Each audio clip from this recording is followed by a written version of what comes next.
අදත් අපි අලුත් වාක්‍ය රීතියක් සාකච්ඡා කරන්නයි මේ සූදානම් වෙන්නේ. අද වාක්‍ය රීතිය බොහොම පහසු, සරල වාක්‍ය රීතියක්. හැබැයි විභාගවලදී අහපු වාක්‍ය රීතියක්. දැන් අවිනිශ්චිතව යමක් ප්‍රකාශ කරනවා නම් ඔයාලා දැකලා තියෙනවා අවිනිශ්චිතාර්ථයේදී වී නිපාතය යොදා ගන්න අවස්ථාව.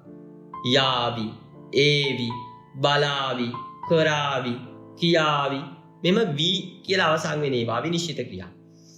අන්න ඒ වගේ අවිනිශ්චිතව යෙදෙන ක්‍රියාවක් යෙදෙනකොට කර්තෘ කොහොමද තියන්නේ කියන එක තමයි අද අපි වාක්‍ය රීතියදී ඉගෙන ගන්න. අපි උදාහරණයක් ඇසුරු කරගත්තාම මේක තේරුම් ගන්න ලේසියි. ඔවුන් පාසල් යාවි. දැන් ඔයාලට පේනවා මේ වාක්‍යයේ ආඛ්‍යාතේ යාවි. මේ වාක්‍ය ආඛ්‍යාතය වී නිපාතයෙන් අවසන් වෙලා තියෙනවා. අවිනිශ්චිතාර්ථයේ වී නිපාතයෙන්. යාවි. මේක යාවි කියලා අවිනිශ්චිතාර්ථයෙන් අවසන් වෙනකොට කර්තෘ අනුක්ත රූපයෙන් තියන්න ඕන.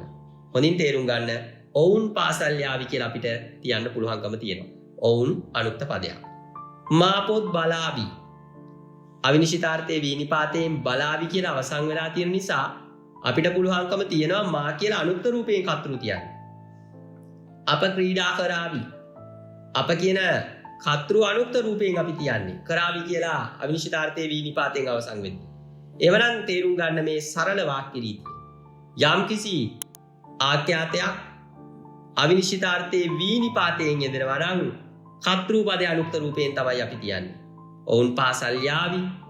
අප ක්‍රීඩා කරાવી. රජු බිරිඳ සනසාවි. තාත්තා ගෙදර ඒවි. නේ අපි මේ විදිහට කර්තෘ අනුක්ත රූපයෙන් තමයි තියන්නේ. එහෙමනම් මේ විදිහට ඉදිරියේදීත් වාක්‍ය රීති අපි සාකච්ඡා කරමු. විභාගයේ ඉහළින් සමත් වෙන්න අවශ්‍ය කරන සිංහල දැනුම හදාගන්න ඔයාලට පුළුවන් අකිකරු සිංහල පන්ති YouTube නාලිකාව subscribe කරලා තියාගන්න. ඒත් එක්කම ඔයාගේ යාළුවන්ටත් මේ පිළිබඳ දැනුවත් කරන්න. අපි තවත් වාක්‍ය රීතියකින් ඉදිරියේදී හමු වෙමු.